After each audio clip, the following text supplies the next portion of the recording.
Welcome to another edition of the PE Alliance's Field Series, where today we're looking at the city of Austin, Minnesota, where they've elected to use polyethylene for all of their new pipe installations and all their rehabs. Let's take a look. Well, we use polyethylene in the city because it's a maintenance-free product. It's easy to install, the fusions are quick, it's something we don't have to worry about once we put it in the ground. As you would with ductile or cast iron pipe that we've used in the past. In the time that I've been here, 18 years, when I started here, we were having anywhere from 40 to 50 plus main breaks on ductile iron pipe. And now it's down to, I think last year we had around 18. And that's because of all the PE that we're putting into the ground, water pipe.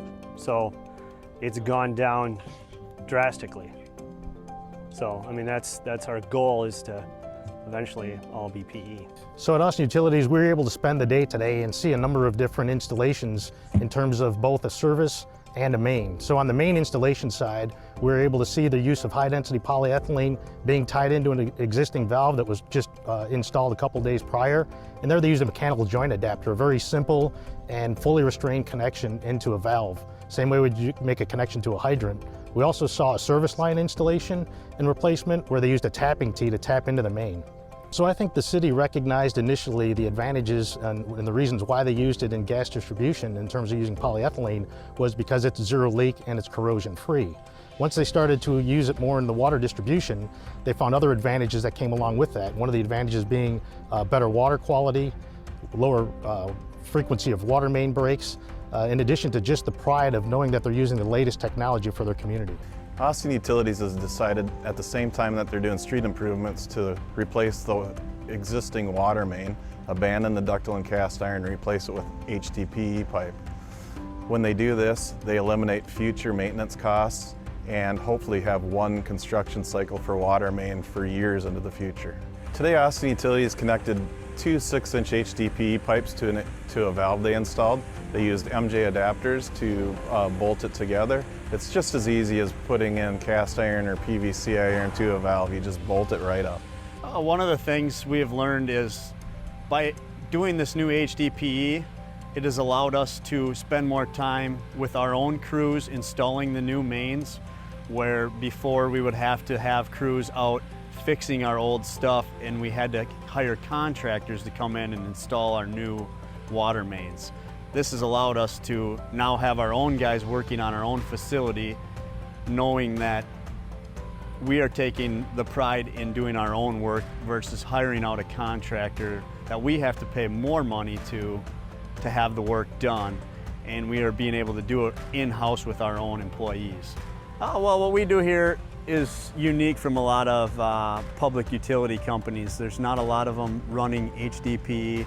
And in fact, there's a lot of them that don't even do their own work. A lot of them hire contractors to do their work. And that's one of the things we do here, is we take pride in what we're putting in the ground.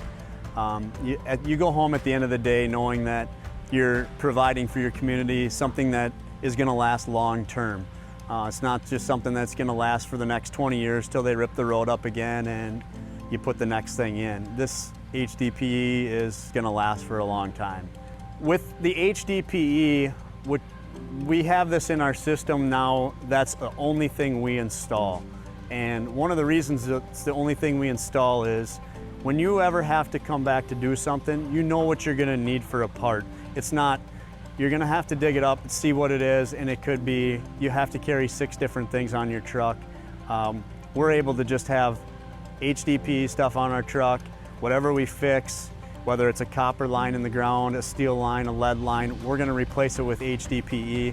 We have the parts, we know what we need. We don't have to be running back to the shop to get things. Everything's on the truck, and we're gonna install the new HDPE and we're gonna be done with it. We don't have to come back, patchwork year after year. It's done, it's over with, we're not gonna see it again.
3 minutes to go. Thank you.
Greetings and welcome to the PE Alliance's first webinar of 2022.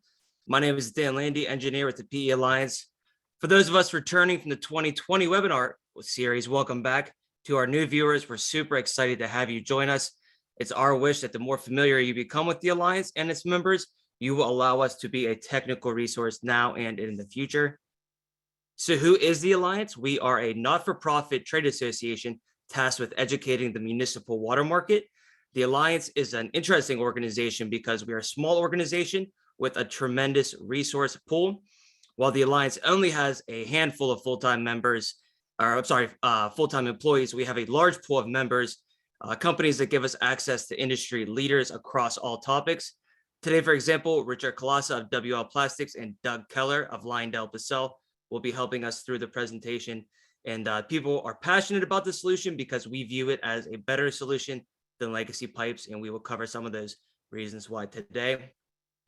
So who are the members? Here is a list of our members. The top includes resin producers, and then we have pipe converters, fittings, and equipment manufacturers. Finally, at the bottom half includes our list of distributors. This diverse network positions us to be able to answer any and all questions you may have. So feel free to reach out today, tomorrow, in the future, whenever. That's why we're here, to help with your adoption. Here are some shots from PE Showcase in 2021 in Dallas, Texas. In the top left-hand corner, you see Randall and Sean Salisbury. They are the owners of R&L Manufacturing. They are a family-owned company who specializes in debeading tools. Right below them, you can see Vic Rattaghi and Deanne Hughes. Vic is a leader at CP Chem. He holds numerous patents in low slump resin, and he's speaking to Deanne Hughes of McElroy, who will be here tomorrow. Same time, same place, to host a webinar on PE standards. They always seem to have a great turnout for PE standards, so tune back in. You will have to go back on the website to register to get a link for tomorrow if you have not done so already. Some quick housekeeping: stay up to date with all things PE by staying up to date with the Alliance. We are currently uploading case studies on a weekly basis, and we just hired a new intern to help us document some of these great jobs you guys are working on. So if you have any cool jobs you're working on, please feel free to share. Keep us in the loop, and we'll keep him busy. Also, give us a follow on the Poly Podcast. It is available everywhere podcasts are available, App Store, Android Store. And if you're having trouble, you can always go to our website, pepipe.org, for a listen. We've developed a strong social media presence, so follow us on the media of your choice. We have accounts across all major platforms. LinkedIn seems to be our strongest presence. We post there daily, and we have a lot of interesting content, but more importantly, an educational focus on the horizon. Like I mentioned, come back tomorrow, same time, same place. You will need to make sure you register again for tomorrow's talk, but it's not too late to do so. So go ahead. And Peter Dyke, are you there to walk us through the upcoming shows? Hey, yeah, good job, Dan. And hey, shout out everybody there to Dan Landy. Let's chat him up. That's his first opening production. Way to go, Dan. Welcome to the Alliances webinar program. So Dan, to answer your question, yeah, tomorrow, Deanne Hughes from McElroy, she's a professional engineer. We'll be talking about standards. And the cool thing about this, Dan, and the reason we went earlier in the production cycle with standards is because there have been so many changes.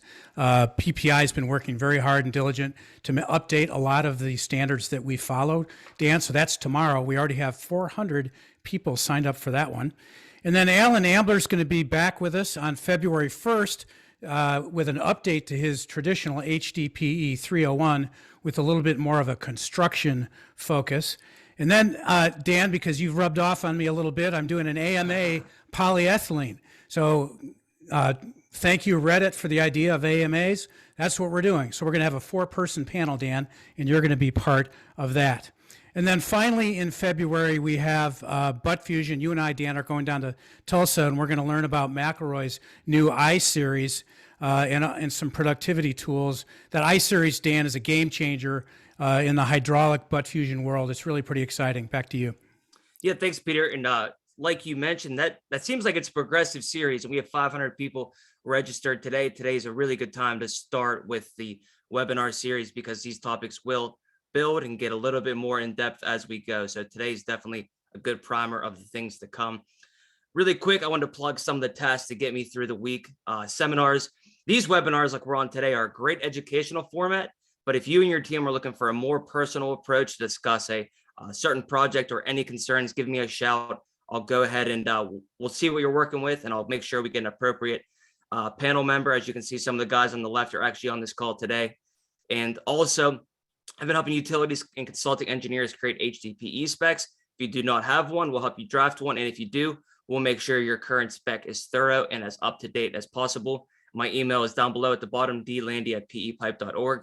I'll put it up again here in a few moments so you guys can all screenshot.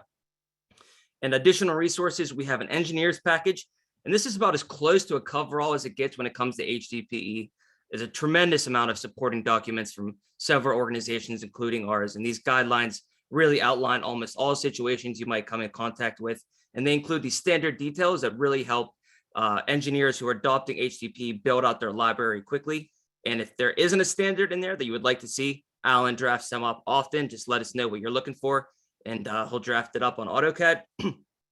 So today's team, we have Richard Colassa of WL Plastics. He'll be providing color to Peter Dyke, who you guys just saw there in a second, my boss at the PE Alliance, and Doug Keller. Thank you very much for donating your time. He will be on the Q&A function. So anything you have, you might stump me, but you won't stump Doug. So go ahead and use the Q&A function is the only thing I ask. Please don't chat us the questions you guys might have so we can all see them and answer accordingly.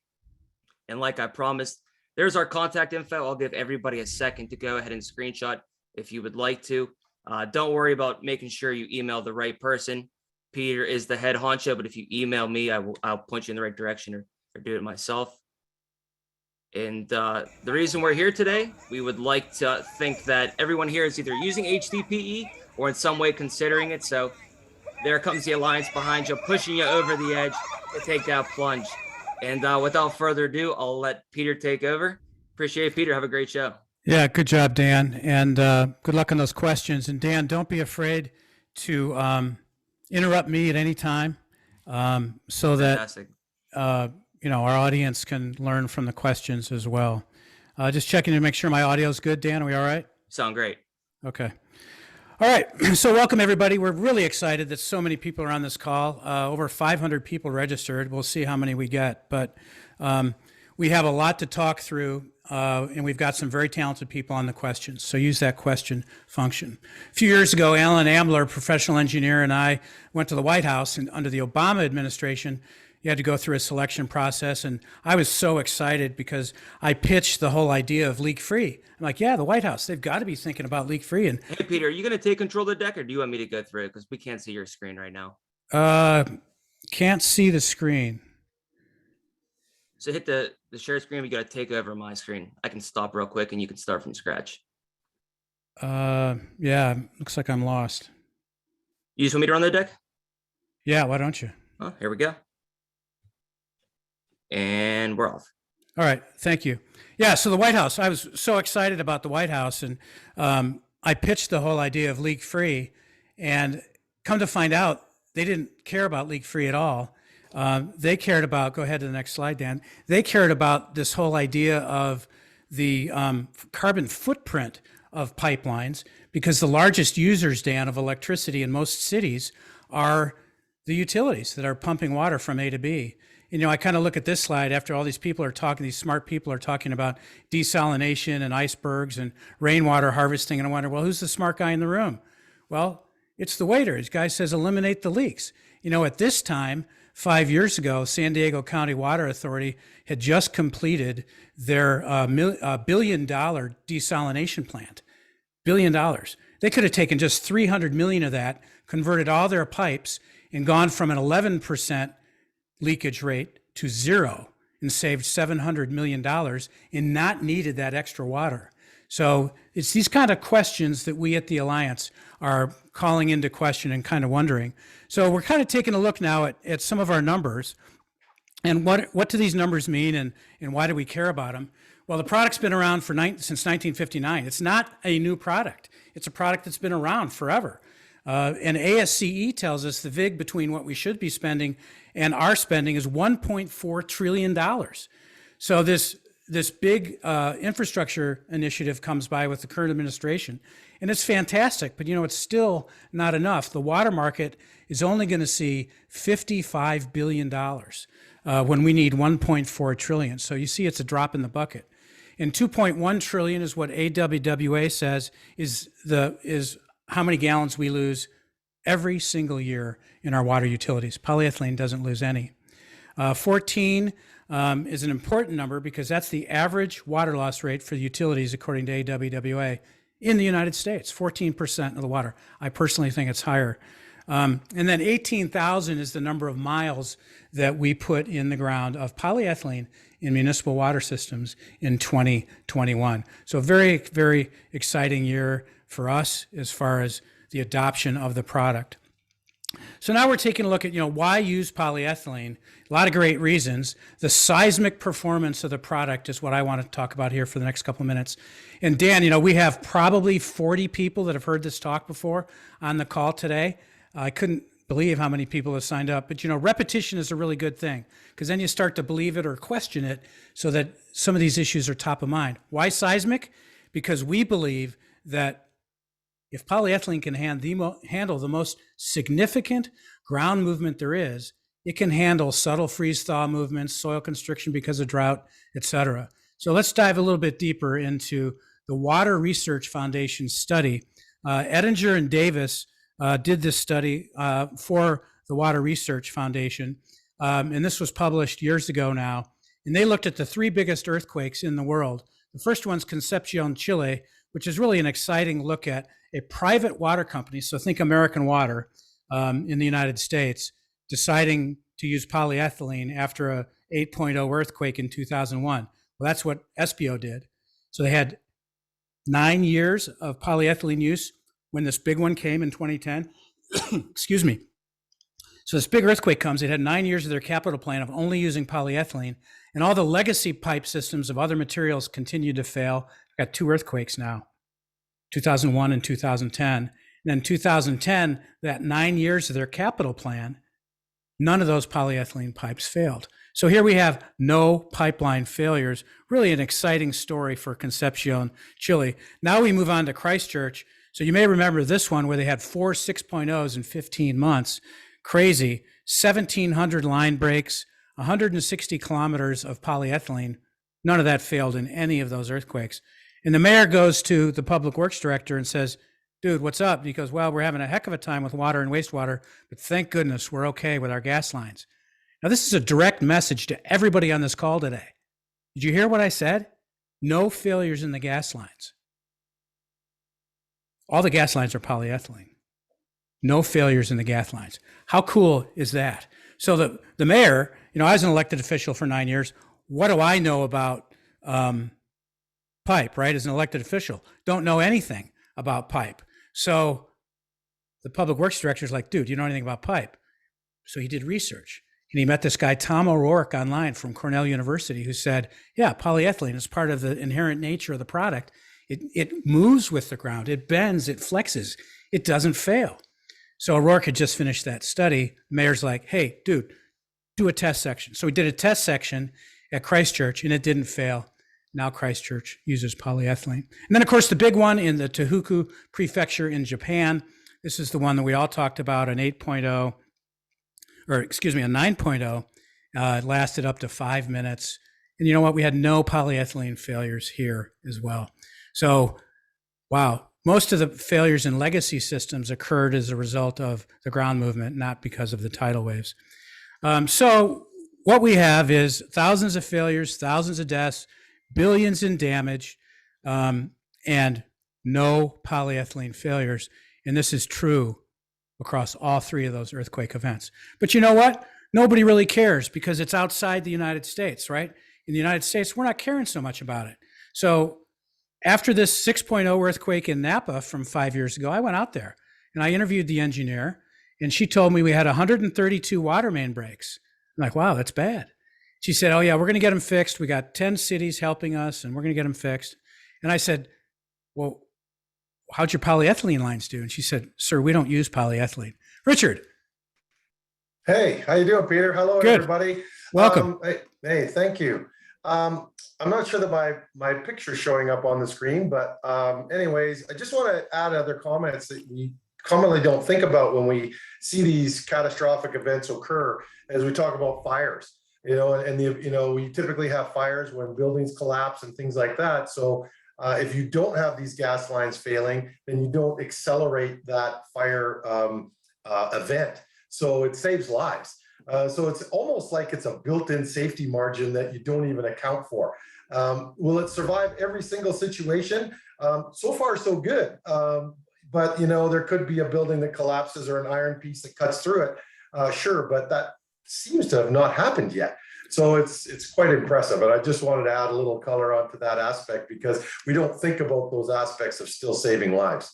Well, the exciting thing about all that data that I cited, Richard, is that it didn't even fail in the case of a building falling on it. Now, most of our polyethylene is under the ground.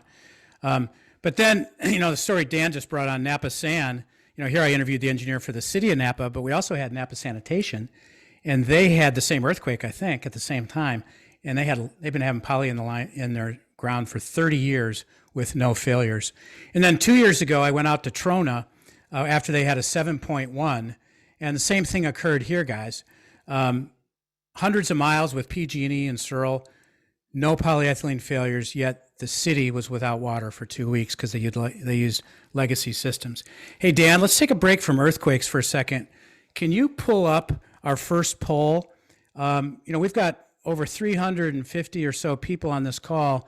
I'd like to ask them, why are they on this call today? Can you do that, Dan? Okay, so if everybody could answer this, why are you on this call today? We're going to leave it up for about 20 seconds.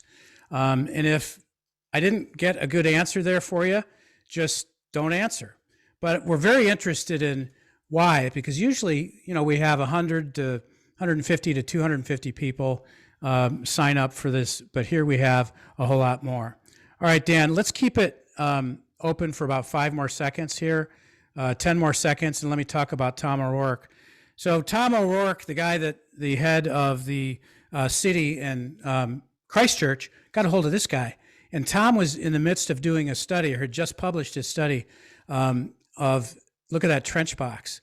And he was doing a simulated fault. Click on that animation, Dan, see if it shows up.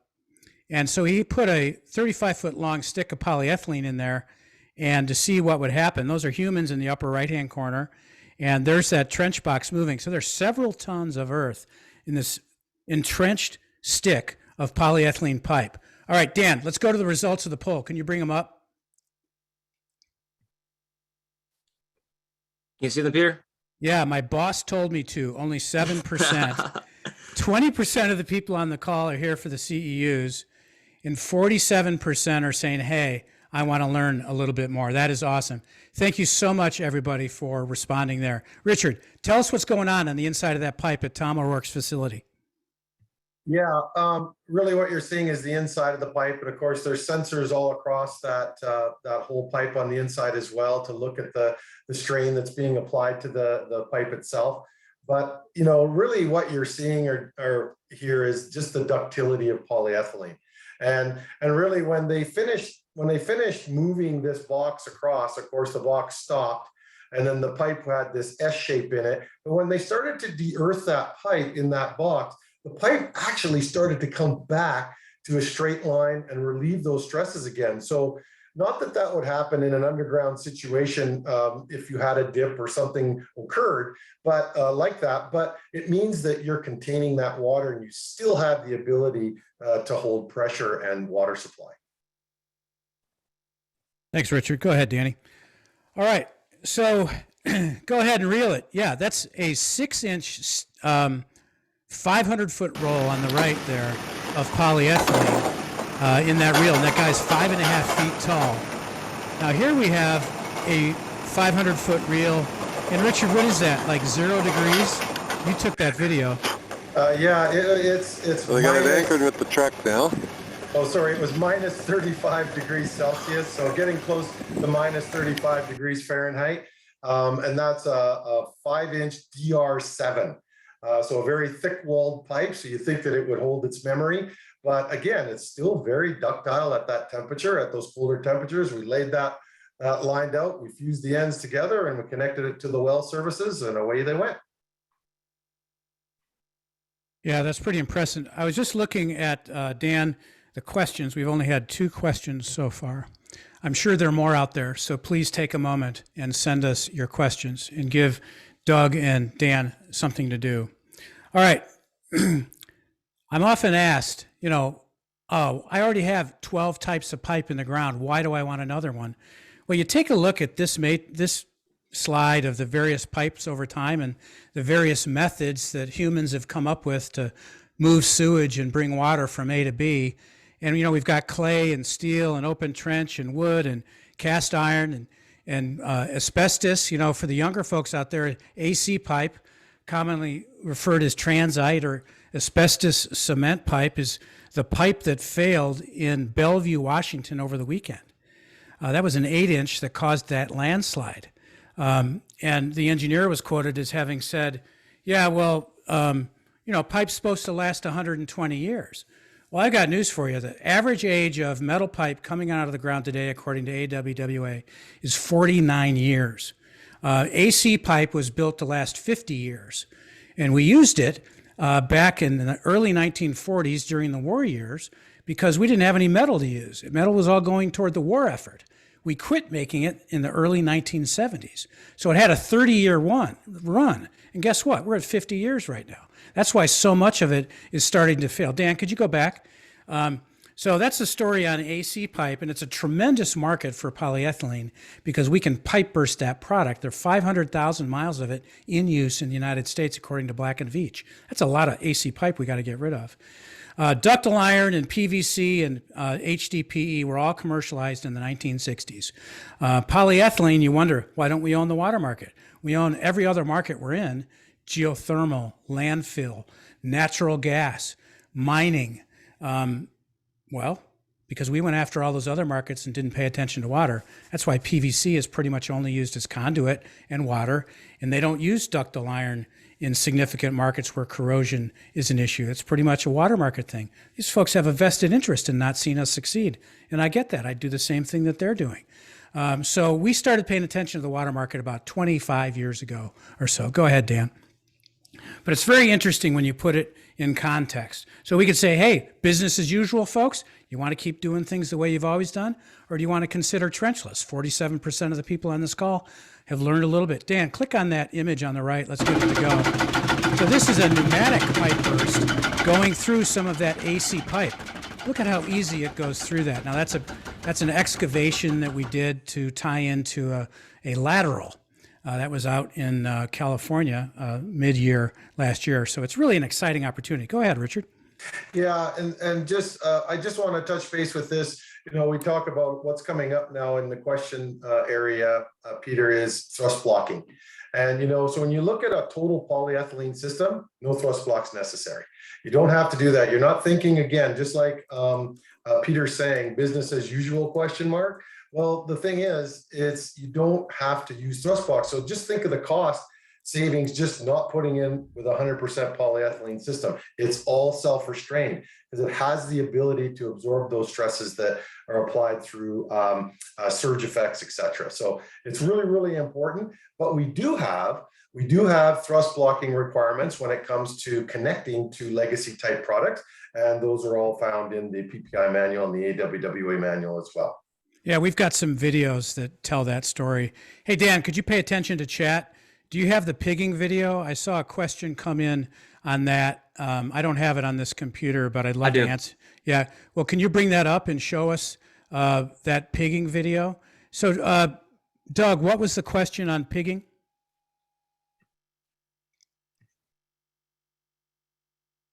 Sorry, Peter, I was in the middle of responding to an answer. So the question was, is pigging allowed for PE pipe, and how would you perform it without creating damage to the pipe? Got it. All right, Dan, run the video.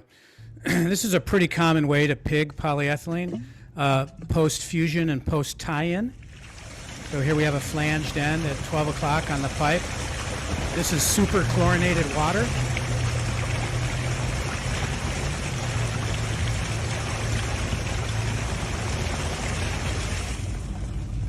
So we have a double pig. And we noticed some shavings in there. That was from the operator not cleaning out the inside of the pipe during facing operations. So that can be avoided with better technique, but that's an example of pigging. Dan, we also had a question come in yesterday about jetting polyethylene pipe. Could you respond to that issue? Yeah, do you want me to pull back the video? Sure, if you have it handy. Okay, yeah, I can pull it up. But essentially, they had, it wasn't my case, it was Scott's, but they had some sort of, I believe, a small buildup. They were trying to figure out, can they go in and jet that system out? And the answer is yes. We don't have this video up yet on our YouTube page. We probably should go ahead and get this up. It's an interesting video, but yeah, which version? Do you have the 1 minute one, or do you have the 4 minute one? I have the 1 minute. The's no captions, so I'll turn. Okay. Can you see it now? Yeah. So all right, I'll turn the audio down a little bit. Yeah, turn the audio down and let me narrate. So here was some 12-inch gray polyethylene, which is polyethylene, just doesn't have the black master batch in it. So it has a limited outdoor life similar to PVC. And so here we had the city of San Francisco saying, hey, can you jet HDPE? And the answer is, yeah, you can jet it. What we were trying to do here is remove the interior bead. And now we're going to take it up to 5,000 PSI. We're trying to cut the inside of the pipe with that water. And you know what? We could not. Even at 5,000 PSI, we were not successful in damaging the pipe. We sent it to a lab. Even the interior bead was still intact. Now, the pipe was intact, but my GoPro wasn't. It got nailed by it. So anyway, Dan, thanks for showing that. Let's go back to the deck. So those were good questions. Keep firing away. And Doug and Dan, don't be afraid to interject. So yeah, let's go with pipe bursting. What an exciting way to take advantage of an existing runway for a pipe. Let's put in polyethylene. And we are simultaneously breaking up the hose pipe and bringing in the new polyethylene right behind it. Next slide, please. So back when I was in college, a limestone formation would be subject to this sort of damage by water. Those were called sinkholes. Now we have a different definition of a sinkhole. When cars fall in a hole caused by a damaged water main, That's what that is. But you know what? That doesn't really happen with polyethylene. We're not making this stuff up. Next slide, please. So final comparison here with the ductile iron product. I was on a call with a ductile iron guy and we were doing a comparison, and he said, yeah, you guys in the polyethylene world, you've had to innovate to keep your product relevant. I mean, are you kidding? Talk about innovation. We've taken our resin and we've solved the chlorine issue. We've solved the issue of point damage and running cracks. It no longer happens to polyethylene. Those were first generation polyethylene issues. We're on the fourth generation. We don't have that issue anymore. So what have the ductile iron people done to keep their product relevant? Well, they coat the inside of it with cement. They wrap the outside of it with polyethylene. And then they connect it up to electric mechanisms for anodes and cathodes so that straight currents don't damage it. I mean, how much do you have to do to their pipe where it's not their pipe anymore? So polyethylene wrapped ductile iron is what you're buying today. Bellevue, Washington, well-run system, 125-year cycle time, just had that AC water main break. They love cement-lined, polyethylene-wrapped ductile iron. Are you kidding me? No wonder it's 6 times as expensive as polyethylene. Go ahead to the next slide. So that's the product differentiation. I need to put that into a one-pager. So what kind of failures do we see with legacy systems that polyethylene is solved for? We see cast iron circular brakes. That's a common way cast iron fails. Ductile iron fails with tuberculation, both inside out and outside in. And then finally, we see, over insertion with PVC and cracking of the bell and spigot with over insertion.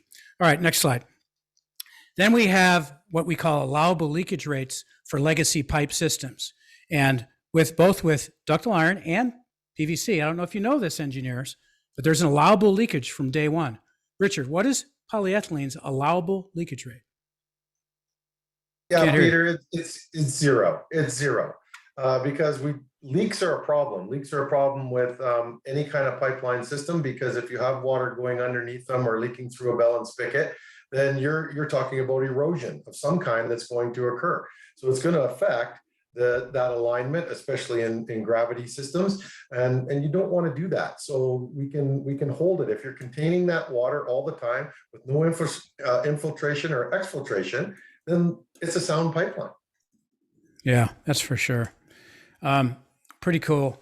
And then we have, one of our challenges is trying to keep you all interested in polyethylene, but at the same time helping you realize the way you're doing it perhaps isn't the way you should be doing it. And I've been working in Tulsa for 10 years trying to get them to pay attention to polyethylene. But when the big freeze happened last year, they saw, how many? Add those up, 80, 100, 150 water main breaks over the course of a weekend. And the temperatures were very cold. And the reason the legacy systems fail is because the ground moves, it gets brittle, and the pressure causes a failure, or older pipes cause a failure. This is a thing. I call it manage to fail. We manage to failure and we accept it because we have these large staffs of people and we have these contracts with contractors to come in and fix the stuff that we let break. But you say, oh, we didn't let it break. No, but you know it's going to break because you have a history of breakage. What we see from public utilities that adopt polyethylene in a big way is their breaks go way down. And the amount of money they have for capital projects goes way up because they're not spending it on maintenance. This has been true time and time again. All right, that's about it on preaching. Go ahead, Dan, one more slide. So let's listen to this gentleman from Duluth, which is one of those utilities, and some lessons learned that we see from him. What were some of the issues the city was seeing in its conveyance of water from A to B? Big things are corrosion and leaks. Over time, Dan, can you turn that up? Number of leaks and water main breaks we had.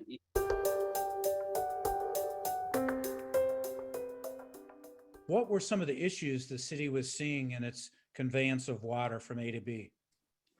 Big things are corrosion and leaks. Over time, a number of leaks and water main breaks we had each year just kept spiraling up and up. And we defined a leak as a water coming out of the pipe that we can fix anytime we get to it, where a break is something we call an emergency and fix it right now. But we got as high as about 160 leaks and 160 breaks, or a total of 320 holes in the ground up in 1 year. And we're trending back down finally now. But that's because we've gone out and focused on the worst neighborhoods.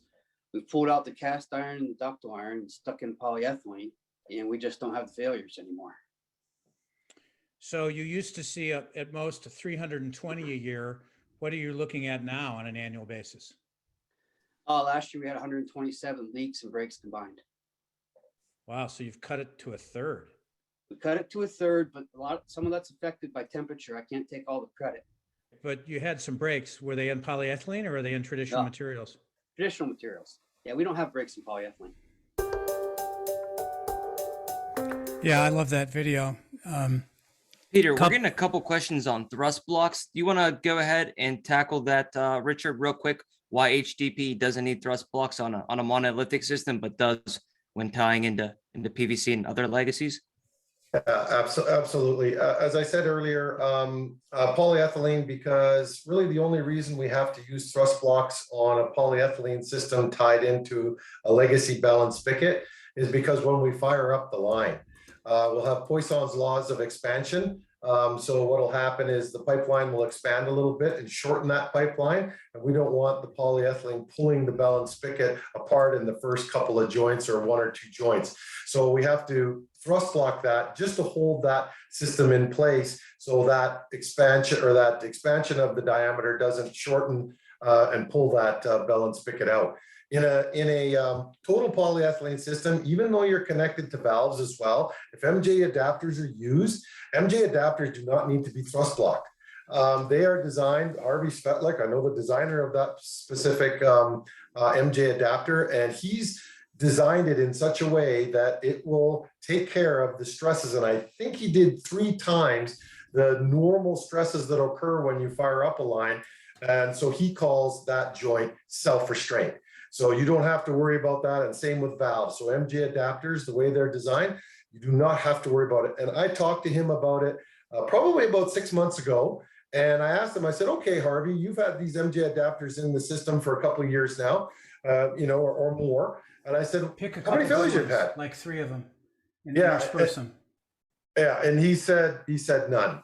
So absolutely none. So there's no failures there. There's nothing to worry about it. So when you calculate the stresses which you can calculate that are applied to an MJ adapter when you fire up a line with Poisson's laws, you'll see that those stresses are very low. And the MJ adapters can handle those without any problem. So Richard, that's a good point. That's one of the things, that video we just watched from the guy in Duluth, the engineer. Some of the lessons that we learned from him, Richard, were related to connections with other materials, fusion training, right? And the capital plan lesson, which was because he's fixed all his mains, he puts his guys on the capital side instead of maintenance. So he didn't lay anybody off. He just reoriented them to a different part of the utility. So he learned, Go ahead.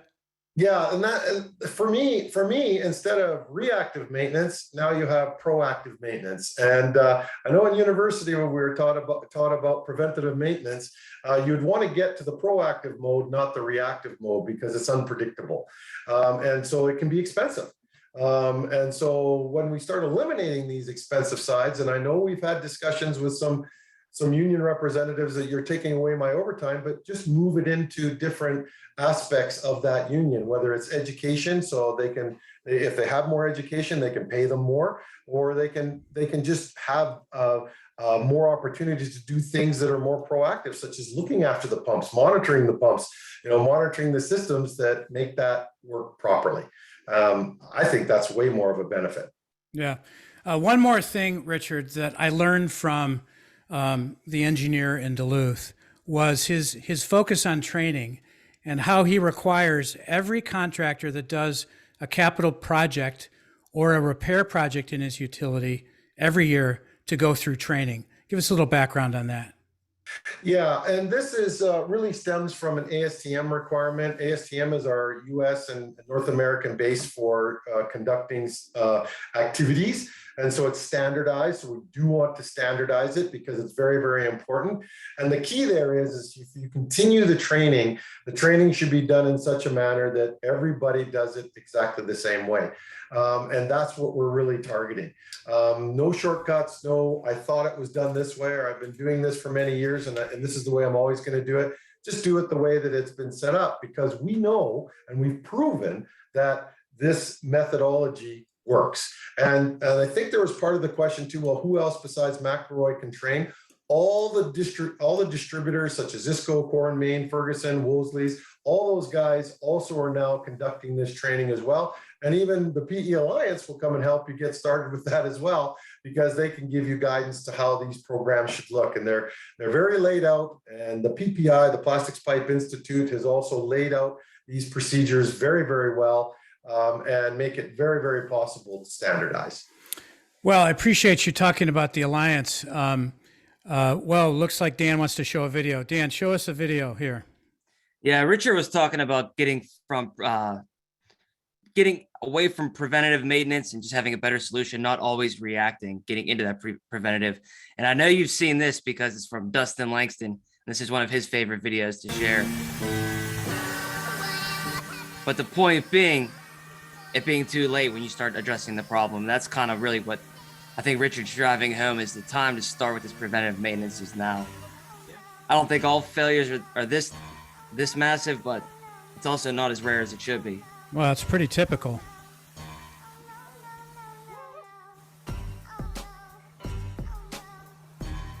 I wonder if Dusty's the one that put it to music.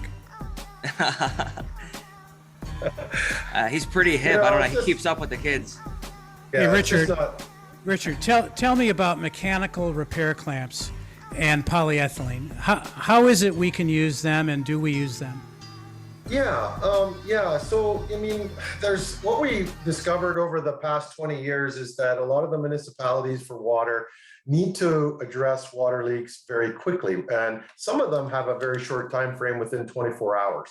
And so we went to these clamping guys and said, can you design a clamp that can give a temporary fix and actually hold the pipe? Well, the nice thing about polyethylene, the more those guys clamp down on that rigid product, and the more brittle it became. And so you're not really helping the matter by tightening it more. But with polyethylene being so ductile, you can literally squeeze down onto it and temporarily fix those leaks very easily, where you don't have to worry about additional cracking or propagation of a crack because you're adding stresses because of the clamp. And so they've designed these clamps. They work very well. Some people are using them as permanent fixes, but if I can recommend anything, if you can go back and shut down the line shortly and put an electrofusion coupling or sleeve in there, which we have procedures for that too, then you're back to a solid monolithic system where you never have to worry about the clamp corroding or doing something long-term. So there are methods to do that. And we do have that ability to repair very, very quickly. Yeah, so in that video that Dan just showed, those were Hymax products, the Grip and the Versa. And what I say is, hey, how do you fix polyethylene today? Just do it the same way you do it. You got a Hymax repair clamp on the truck, use that. If it's a current one, consider it permanent if it's on polyethylene. But fixing polyethylene is just like fixing anything else. And we find, Richard, that the failures we see in polyethylene are few and far between, but when they do occur, these clamps work great. Yeah, they do. And that's the point. Like, we were still mystified a little bit by, well, how, that question comes up every time we have a 101. And it's a great question. But typically what you'll end up with is a system that doesn't fail. Yeah, very true. All right, Dan, we've got one other slide that's on the topic of what we've been talking about. Richard, Doug had a question on the thermal effects on above grade polyethylene. So we have a separate webinar just on above grade. But could you give us a quick review of what effect heat has on polyethylene? Yeah, I mean, for piping products, of course, I mean, we can take the first place prize for the largest expansion and contraction differential in temperature. We can also take the first prize for expansion and contraction in Poisson's laws of expansion and contraction because we are a ductile product. So don't let that scare you. We understand the thermal effects so well that we know how to control it. And in this slide that you're seeing now, you can see in comparable situation to carbon steel to high density, the loads and the stresses that are applied when that expansion and contraction occurs. And you can see they're significantly less in polyethylene. So we can manage that easier. For the above ground questions, yeah, if you want to run a line above ground, we do recommend that your ambient temperatures are going to change throughout the day. So 1 inch per 10 degrees per 100 feet of pipe applies to any diameter as long as it's completely unrestrained. So any kind of friction on that pipe will reduce that value. However, this is the worst case scenario. So you can button it up. You can use concrete pillars to hold it in place if you wanted to do that. Landfills use it quite a bit. They just pin it in with typically wood stakes, and they're holding it in place, or you can completely restrain it. You can use concrete blocks and clamps to completely restrain it if you wanted to. And as soon as you narrow that distance, then of course that expansion and contraction differential will become reduced. So in the top slide there on the left-hand side, you can use expansion loops, like a lot of methane gathering in landfills is being used. Use an expansion loop. That expansion loop, that little U-shaped system in the bottom with the four 490s in it, will take care of that expansion and contraction, and you don't have to worry about it. And here's the beautiful thing about it. Although it moves, it will never fail by fatigue. And that is a concept that everybody has a hard time with. We do not fail by fatigue. So if we expand it and contract it, we do not see failure in polyethylene because it goes back to its normal state. You're not ripping apart the polymer, but if you did exceed that yield, then you've just overpressurized. The fascinating thing about what you just said is most people in the audience, Richard, don't believe you. But PVC does fail with fatigue. It's already a brittle product at temperature, but once you start adding cycles to it, it will fail. That's why some of the failures are so spectacular, because it splits and runs. But ductile doesn't fail that way. It doesn't fail because of fatigue. It is indeed the strongest material. It fails because of the presence of oxygen.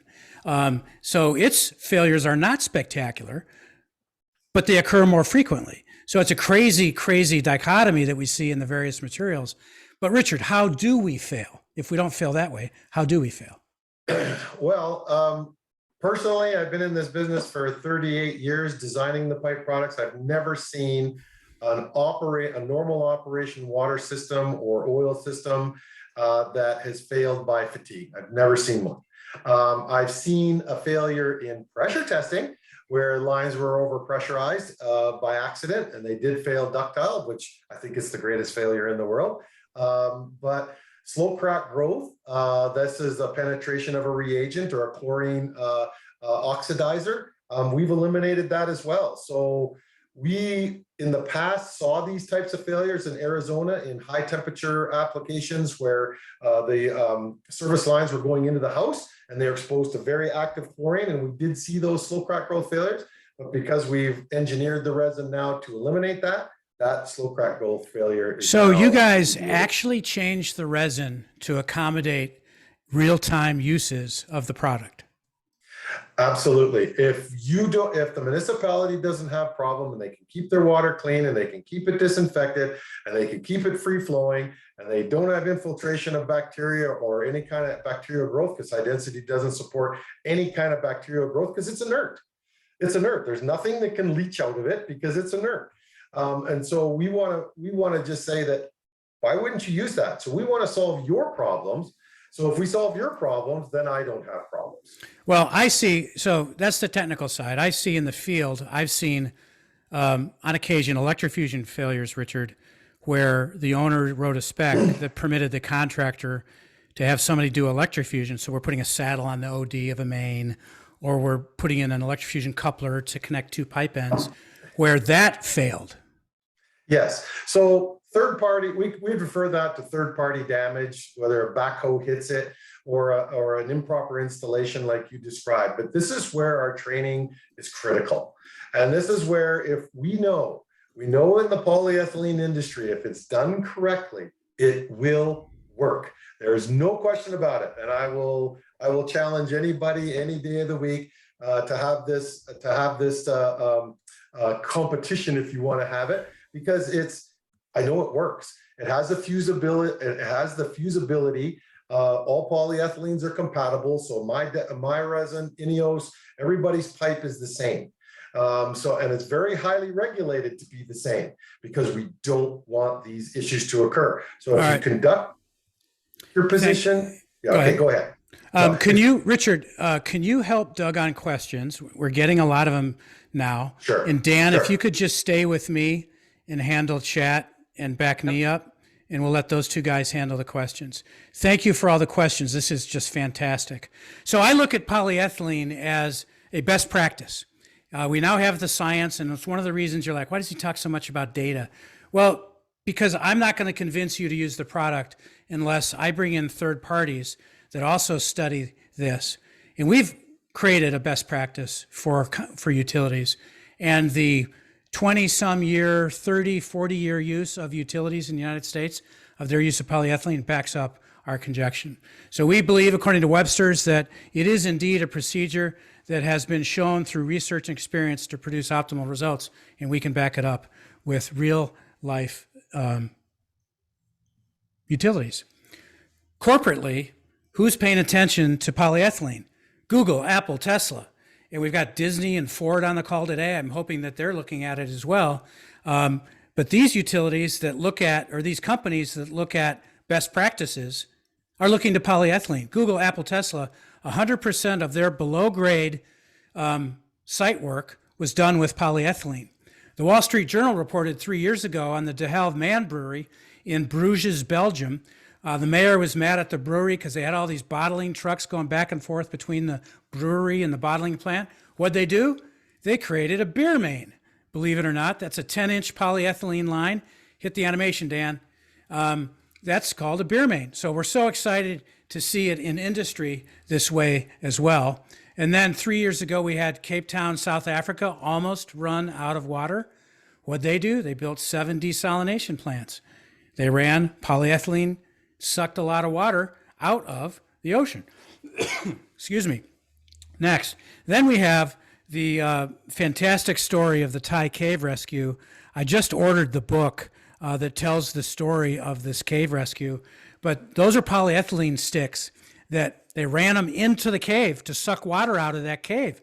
And they didn't use fusion, obviously, in the water in the wet environment, but they did use like those Plasan electrofusion.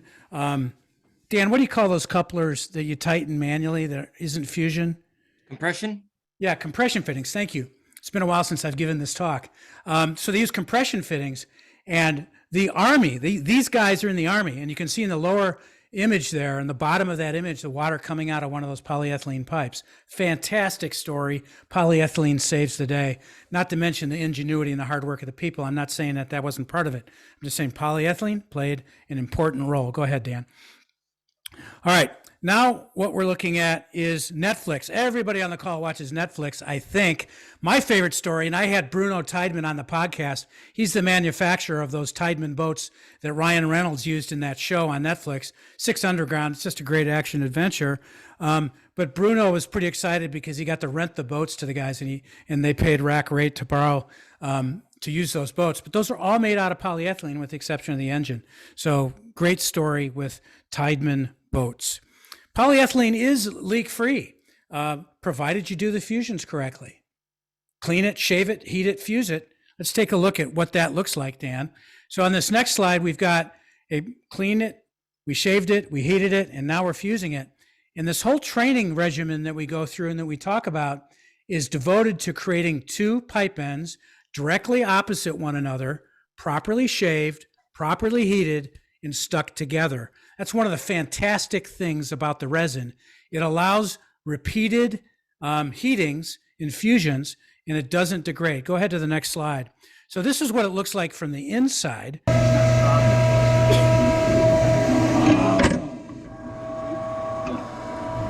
So it's been cleaned. Now we're shaving it. The industry likes to call it facing, but I wonder what the heck does that mean, so I call it shaving. So we're shaving the OD of the end of a pipe. And this pipe is not black. It's got a gray interior that's co-extruded. So at the end of this, we're going to see this. So we've cleaned it. We've shaved it now. We're going to pull it apart. We're going to pull those ribbons out of that pipe end. You may recall we saw a ribbon or two. So we saw some shavings in that pigging video. This is because the guy didn't clean it out at this point. And then the next slide, Dan, is when it's coming together. No, go one more. You've got too many animations there. Okay, now we go. Here we go. Hit play there. Now we've got this green cam core coming together after we've pulled those ribbons out. And here the operator has lined up the stripes. But this training, we don't want you to use polyethylene if you're not willing to commit to the training. So training is a good thing. It's not like the bell and spigot, we teach you in the trench. No, we want you to go through the proper training and talk to our distributors. They can get you trained up. But you can also remove the bead. Folks in California love that bead removal. So think in gravity, 1% grade or less. Let's remove that interior bead. So we stick this R&L bead removal tool in there. We go backwards a full turn, and then we go forwards or clockwise, and then we see the popping cutter come out. And we can then remove remotely that bead from 50 feet away. So you do a fusion, let it cool, stick the thing in there, go through this process, and now you see that interior bead has been removed. Great little process that R&L's come up with. They sell a ton of these across the US. So I talked a little bit about electrofusion. It's nothing to be afraid of. But if you've got a contractor on your job site, he says, here's my card. I'm a certified fusion. He'll say fusion. He won't say butt fusion. And that means he's trying to say, I've got credentials for butt fusion and electrofusion. If he's been properly trained, he'll show you both his butt fusion and his electrofusion card. We want to see both. So here we have a saddle. Go through the animations, Dan. Here we have a saddle on the OD of a main. You see those two little plugs there. Go to the next slide, please. And we plug it in just like we're charging our battery. And the cool thing about these couplers, as well as saddles, is they have copper wires in them, and we heat those copper wires up. And it heats the ID of the saddle and the OD of the pipe simultaneously. And it uses these hot and cold zones to achieve what we call a proper melt. Next slide. And that cold zones act as a dam, and that dam holds that resin in there. So if you ever see resin coming out of a coupler, you'll know that it wasn't snug enough, and that's not a good fusion. So the next slide shows the coupler machine on the lower right-hand corner hooked up to that coupler. We're fusing a flange onto the end of that polyethylene pipe, getting it ready to connect to legacy material or say a valve or some other connection. So that's electrofusion. I love electrofusion. It's how I think you should connect your main to your services or your laterals. We have classes just on that. So polyethylene is impact resistant. I'm not going to guarantee you that it's going to stand up to the teeth of that bucket, but I am going to suggest to you that it will stand up to the bucket, but not the teeth. And we are avoiding these kind of failures. There are two humans on the right of this 1985 copper mine in Colorado image where there was a mass wasting event. That's a 12-inch polyethylene line with at least two butt fusions in the middle of it. Imagine how that stretched as those thousands of tons of earth went into that river during that mass wasting event, and it did not fail. Dan likes to say this BMW driver didn't get the memo, so the contractor getting ready for a pipe burst just picked up that pipe and let the guy drive right underneath. And the image on the right is very common in pipe bursting and horizontal direction drilling operations, where we see 45-degree angles, sometimes 90-degree angles on the polyethylene pipe. The other thing that doesn't get talked about too much with polyethylene is, go ahead, run that video, Dan, is the fact that it's a one-man operation fusing up 250-foot sticks of polyethylene. This is 6-inch polyethylene DR11 blue stripe. This was furnished by Core and Main at the Austin, Minnesota job site. And this guy's going through the clean it, shave it, heat it, fuse it process. He pulled that stick of pipe off would put it in the fusion machine and on the pipe stands by himself. Now he's checking his high and low after he faced the pipe or shaved it. Now he's checking to make sure that that heater plate is in the 400 to 450 temperature range. And you're thinking, oh my God, this sounds so complicated. Once you're trained, 2 hours of doing this, you're done. It's fantastic. But back to the guy. One guy doing fusion operations while his buddies are digging. This is an open cut installation in Minnesota, while his buddies are digging the trench and preparing the connections. And there we have the beautiful thing known as fusion. Danny Landy, go ahead. I was just curious, how come when I take the easy job, everyone gets on me, but when he does it, you make this guy seem like a hero? Dan, that's because you haven't done enough fusions outdoors. But yeah, he is a hero. That guy, that's what he does for a living. And interestingly, Dan, in Austin, Minnesota, those guys used to be fixing the failing ductile water mains and cast water mains. Now they're doing the installations because they've gotten their water main break numbers down below 20 per year. Fantastic story. I love telling it. And believe it or not, you can squeeze this stuff off. Here in the lower right-hand shot, we have this footage squeeze tool where this guy looks to me to be about a 10 or 12 inch polyethylene line. And Dan, what are the rules for squeezing down and then releasing the polyethylene pipe? Oh, wow. I know I just got corrected on this last week. I want to say it is 4 minutes per inch on the way up, 2 minutes per inch on the way down. So you can go twice as fast on the way down. It takes a little bit longer on the way back up to let that pipe relax.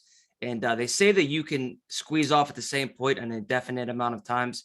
I'm not sure why you would do that if you have the option not to, but it is in fact able to happen. I know the piece of pipe that we take on the road with us, we use the same piece every show, and we haven't had any problems with it.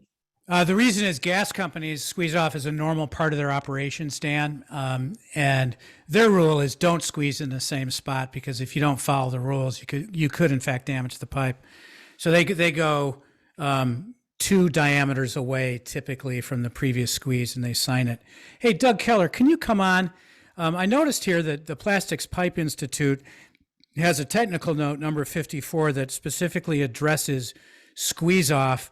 But what role, Doug, does the Plastics Pipe Institute play in this whole matrix of organizations in the polyethylene industry? So the Plastics Pipe Institute is a bit broader than the Alliance for PE Pipe, which just focuses on water and wastewater applications. PPI also focuses on gas, oil and gas gathering, corrugated and conduit applications as well. And what PPI does is develop these technical bulletins, technical research papers that address key concerns of the industry. So in this case, in TN54, we're looking at how do you properly squeeze off pipe for water, oil, and gas applications. So we develop a lot of these technical notes and technical reports. Some of them go on to become ASTM standards or practices. Yeah, you also have the engineer there is Camille Rubiez, professional engineer, very talented guy, Doug. You guys are lucky to have him. And I see today in social media that you just released another technical note on cold weather operations. Yeah, they're coming. We seem to release one every week or so. Yeah, so we're very prolific. Yeah, ASTM F2620 is the standard related to butt fusion. And the great thing about this new release from Camille and his municipal advisory board, Doug, is it gives even further direction on cold weather operations, which seem to be more of a thing these days because more and more utilities are using polyethylene in cold environments. Yeah. Richard, go ahead. Thank you, Doug. I want to mention, Richard, before you go, Doug is the current chair of the Plastics Pipe Institute. We're lucky to have you today, Doug. Richard, go ahead. Hey, Doug. Hey, the squeeze-off tool, do you know the maximum size they're at today with the hydraulic ones? Yeah, I'm going to guess 32 inches. I know it's over 24. I'm thinking 32. Okay, thank you. Doug, you're on mute. Sorry. 16 inch is the typical size right now for a hydraulic squeeze-off tool. Their 24-inch was available. The issue is that they start to be very difficult to handle and to get into the trench because of the hydraulics. Okay, thank you for the clarification. All right, moving on here. I notice we still have all but 5 people, and we're at 60 minutes on this call, you guys. I'm very proud of you, and I want to thank you for staying with us. We have, I don't know, probably 15 slides left, and we will absolutely be done by 15 minutes after the hour. Hey, Dan, before we talk about dimension ratio, could you mind throwing up the poll question? We can leave it open for a couple slides. We have one final poll question, and we also have a survey at the end that's optional. And Dan will bring up this poll question. So it's, what is your current polyethylene pipe usage? Just pick one. All right, so dimension ratio, we'll leave this up for a minute. Dimension ratio is basically the OD divided by the minimum wall thickness gives us our DR. So for the purposes of this call today, DR11 is the practice dimension ratio for water in the United States. Everybody uses DR11. And DR11 is a 200 PSI working pressure pipe that takes occasional surges to 400 PSI. That's a very stout pipe. Most cities run in the range of 60 to 100 PSI. Therefore, a DR11 can handle that working pressure plus surge very easily. Go ahead, Richard. Yeah, there was a question earlier on today about the DR and the pressure rating compared to PVC pipe at 360. And the gentleman was saying that he had to move up to a DR7. That's really not true. What I would like you to do is there's a pace calculator on the plastics pipe website that you can compare the steel to the PVC and to the polyethylene, looking at service life of greater than 100 years. The one thing that you need to understand, because of the viscoelastic or ductile behavior of polyethylene, we have pressure multipliers in when surge events occur, as Peter just mentioned, whereas the rigid products have reducers. So it's not really a direct comparison, and it's not the way to, pressure class is not the way to compare pipes from legacy to high density products. It's just not the way to do it, because yeah, it's just a different way of thinking, Richard, and that's kind of repeated. Go ahead, Dan, to the next slide. So one of the things that Richard's company works for, he's the technical expert at WL Plastics.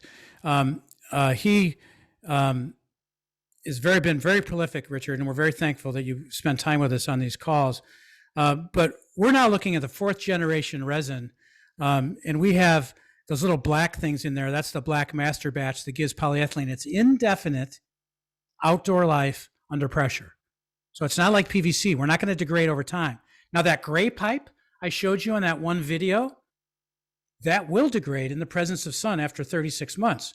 But prior to then, it's okay. But black pipe, no problem. And we, over time, have kept making this product better, better, and better. We've solved for our original 1st and 2nd generation failure mechanisms. Now we're in 4th generation. We're still making it better and better. Hey, Dan, let's go to the next slide, and let's take a look at the results of this poll. What is your current polyethylene usage? Used it a few times, and we got 1/4 of the people are regular polyethylene users, and 23% are fairly new.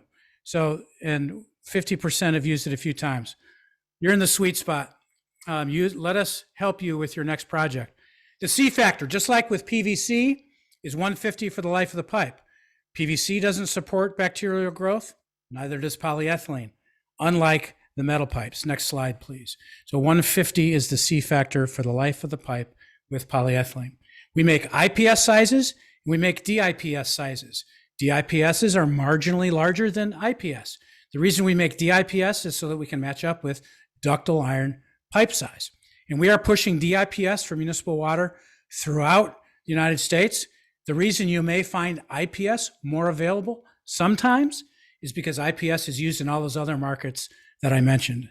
Next slide, please. You also can get co-extruded pipe stripes on there so that when somebody unearths it, you can see what's flowing in that pipe.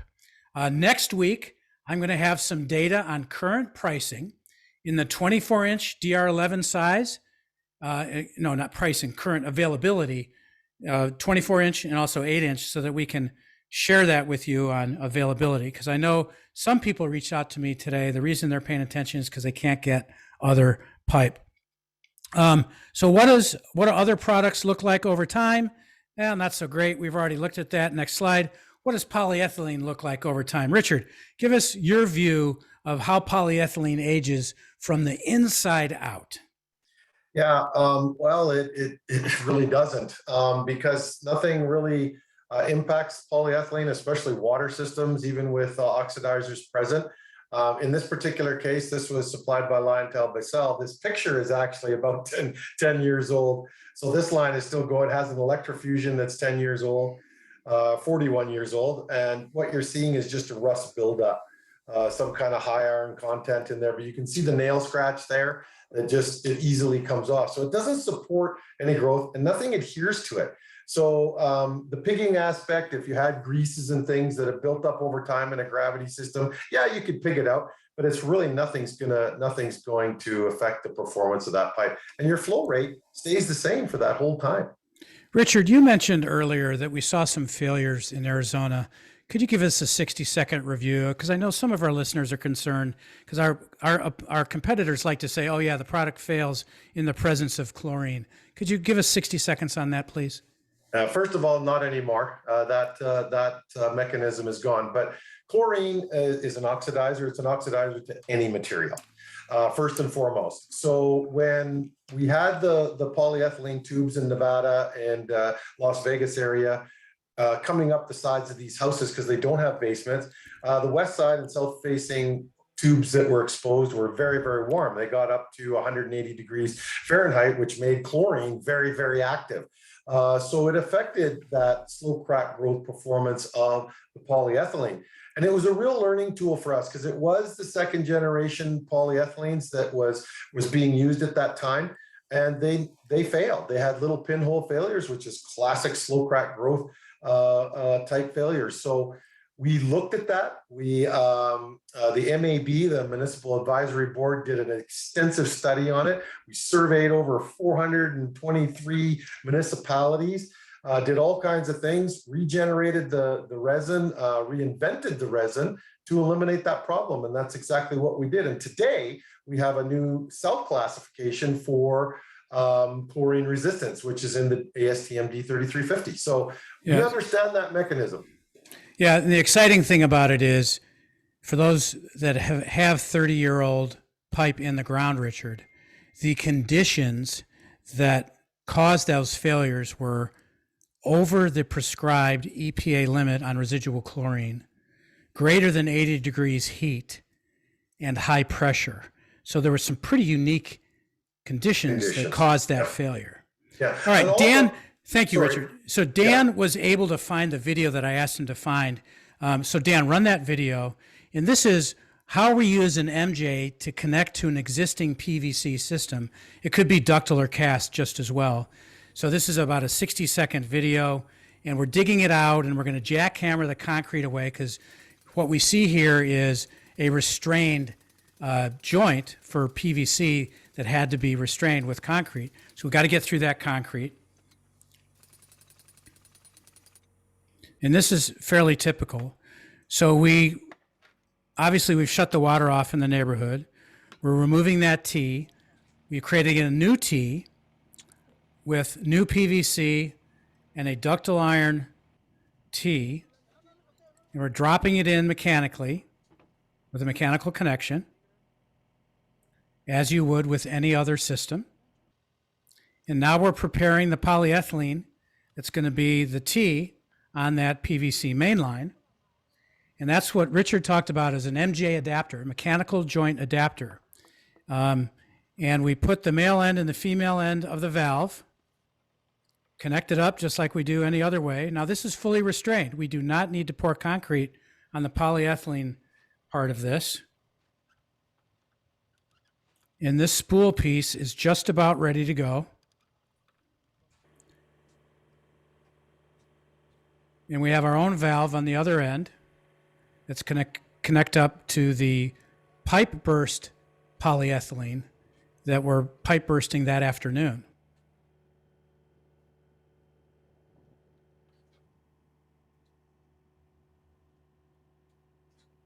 So obviously you got to measure twice and cut once, but you can see there are two butt fusions there on that mechanical joint adapter. The mechanical joint adapter comes as a kit. It includes that gasket. It includes the male end of the MJ adapters that fits into the ductile iron T, and then you just bolt it up. So that's our video of how you connect up with legacy materials to the polyethylene. Really pretty exciting. All right, we got a few slides left, and we're going to finish up in 2 minutes. Thank you, Dan, for showing that. All right, so next slide, please. All right. DR9. So here we have, we talked about failure a little bit. We're not afraid to talk about it.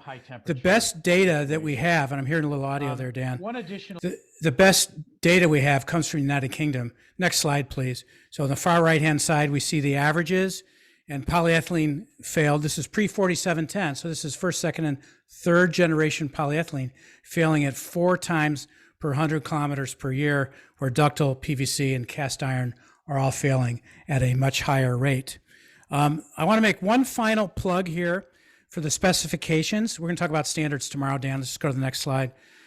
We have, next slide, go to specifications, please. There we go. Dan talked about the specifications in our engineers package. This is something you have to ask for, that we provide to you free of charge. Doug Keller talked about the Plastics Pipe Institute work.